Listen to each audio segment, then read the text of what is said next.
आप इस हैंडसम को तो जानते ही होंगे, ये है सैम स्टोक्स। पहली बार नाम सुना होगा, लेकिन ये है रॉबिन का किरदार निभाने वाले सैम स्टोक।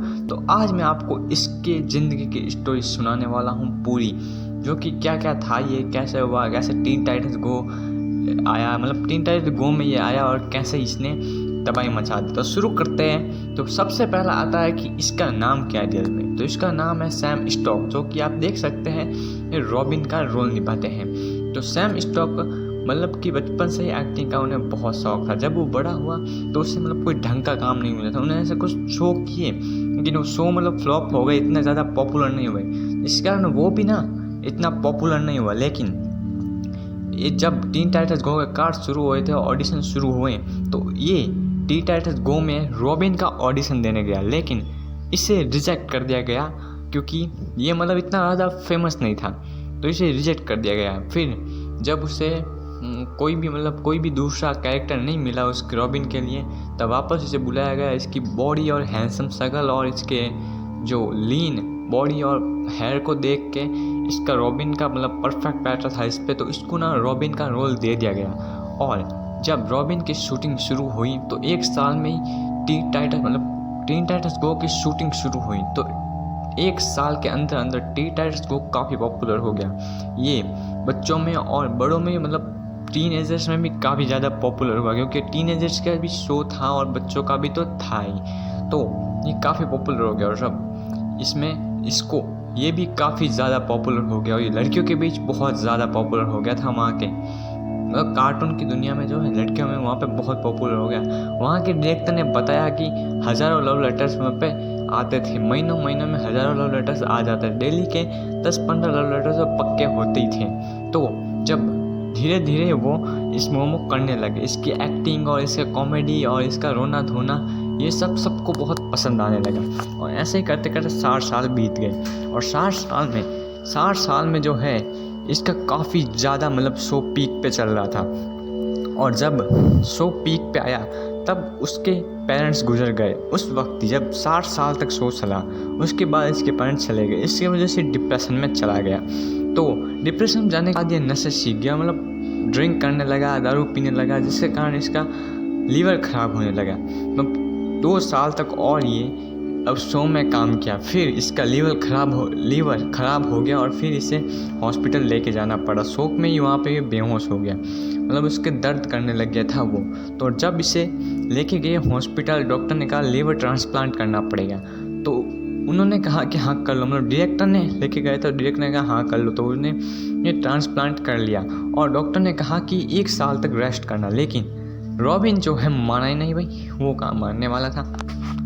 तो रॉबिन यानी सैम स्टोक्स माना ही नहीं और वो कहने लगा कि मैं 6 महीने रेस्ट करूंगा। और वो 6 महीने तक रेस्ट किया और फिर 6 महीने बाद वापस शूटिंग शुरू करा दी। और जब शूटिंग शुरू हुई और उन्होंने कुछ महीनों तक करने के बाद उसका लीवर फिर से दर्द करने लग गया और पूरा ख़राब हो गया। तो उसने अगली बार तो मतलब पिछली बार तो काफ़ी आसानी से लीवर मिल गया था, लेकिन इस बार बहुत कम टाइम, मतलब बहुत ज़्यादा टाइम लगने के बाद लीवर उसके पास आया और लीवर को फिर ट्रांसप्लांट फिर से कर दिया गया। और जब इसको फिर से कहा गया अगली बार ध्यान से रेस्ट करना, तो उसने आराम से रेस्ट किया और अपने घर पे रह के अपने कुछ फैसलों के बारे में सोचा। तो उसने ये सोचा था कि मैं टीन टाइटंस को छोड़ दूंगा। तो मतलब फिर जब वो ठीक हुआ तो कुछ महीनों तक उन्होंने फिर से काम किया उसमें, जैसे कि छोटे मोटे रोल्स निभाए, छोटे मोटे रोल्स किए और मतलब 1-2 एपिसोड किया जो उसे ढंग का लगा कि ये इसका जो स्क्रिप्ट है बढ़िया वो की। इसीलिए तो बीच में टीन टाइटंस गो के बीच में लगभग 2025 में टीन टाइटंस गो के काफ़ी कम एपिसोड्स आ रहे थे, 2-2 3-3 महीनों में एक आ रहा था और अभी तो पूरे बंद हो चुके हैं। फिर जब ये कुछ हुआ तो तब इनकी मूवी आई जिसे कहते हैं Teen Titans versus Teen Titans गो। तो वो मूवी सभी ने देखी। इसमें ये मूवी जो है काफ़ी ज़्यादा पॉपुलर हो गई, जिसके बाद इसको काफ़ी ज़्यादा सक्सेस मिली।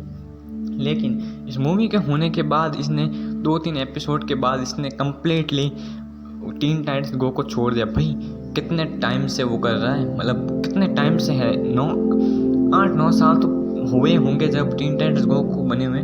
तब से वो काम कर रहा है, तो अभी बोर हुआ ही होगा। तारक में तो है नहीं, बस 17 साल से भी ज़्यादा हो गया, फिर भी नहीं जा रहे हैं। तो ऐसा हो के वो छोड़ के चला गया। फिर ये 2 साल तक दुनिया घूमी और अपने डिप्रेशन से बाहर आने की कोशिश की। फिर दुनिया घूमी और आराम किया, और 2 साल तक सोचने के बाद इसने ये सोचा कि अब मैं खुद की एक मूवी बनाऊंगा। तो इसने खुद के पैसे लगा के एक मूवी बनाई अपने ऊपर, काफ़ी बड़ी। तो ये इसका कमबैक था। अगर ये मूवी नहीं चलती तो इसके पैसे भी जाते और सब कुछ डूब जाता। तो इसने ये मूवी बनाई और इस मूवी का नाम था मिस्टर टॉमी। ये एक सीरियल किलर के बारे में मूवी थी, मतलब एक सीरियल किलर के बारे में। और ये इसका जो लीड एक्टर था यही रहा, मतलब सैम स्टॉक जो रॉबिन का रोल निभा रहा था, यही भी इसमें मतलब मेन कैरेक्टर के तौर पर रहा। तो इसने इसमें काफ़ी अच्छा किया। इससे पहले एक जो मूवी आई थी इसकी मास्टर डिटेक्टिव नाम की, जो आपने इसके बारे में जिक्र टीन टाइटल्स में भी देखा होगा कि इसको एक एपिसोड में ये बताया गया कि ये जो है मास्टर डिटेक्टिव, और इसने इल्यूमिनाटी के बारे में मतलब खोजा था।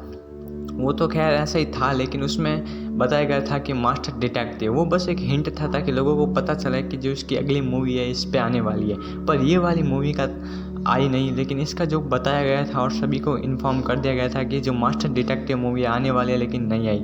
लेकिन मिस्टर टॉमी मूवी आके इसका कमबैक करा देती है। मिस्टर टॉमी में कुछ इस तरीके से स्टोरी होती है कि एक सीरियल किलर होता है, उसका नाम होता है मिस्टर टॉमी। मतलब ये बहुत बड़ा बिलियनियर होता है और समाज में मतलब सोसाइटी में इसकी बहुत इज्जत होती है। लेकिन ये रात को लोगों को मारने लगता है, और मतलब शुरुआत में मूवी के बीच में तक तो इसने नॉर्मल लोगों को मारा, लेकिन बाद में इसने बहुत बीच में आता है तो बहुत बड़े बड़े लोगों को और पॉलिटिशियन को मारना स्टार्ट कर दिया। वहाँ के उसने प्रेसिडेंट को भी मार दिया, जिससे कि वहाँ पे की पुलिस उसके पीछे पड़ गई, मतलब सबूत ढूंढने लगे और सारे सबूत जो है मिस्टर टॉमी के खिलाफ आए। लेकिन पुलिस ये मानने को तैयार नहीं थी कि मिस्टर टॉमी है सीरियल किलर। लेकिन जब सारे सबूत उसके खिलाफ थे तो पुलिस उसके घर पहुँच जाती है, मतलब उसके बंगलों पे पहुँच जाती है। तो वो मिस्टर टॉमी वहाँ से भाग जाता है और भागते भागते कार लेके चला जाता है, और वहाँ पे स्टोरी एंड हो जाती है। तो इसका mister Tommy like serial killer 2 आ सकता है, पर शायद ही आएगा, पता नहीं। पर इसने इस मूवी को बनाने में $1 मिलियन लगा थे और $10 मिलियन से भी ज़्यादा इस मूवी ने कमाई की, मतलब बहुत बढ़िया मूवी है। और गाइस इसके इतने सालों के डाउनफॉल के बाद एक कमबैक आ गया, सक्सेसफुल कमबैक आ गया। तो यही थी सैम स्टॉक जो रॉबिन का रोल निभाते हैं, और इसको सभी रॉबिन के नाम से ही जानते हैं क्योंकि ये इसका सबसे पॉपुलर कैरेक्टर है, तो सभी लोग इसे इसी नाम से जानते हैं।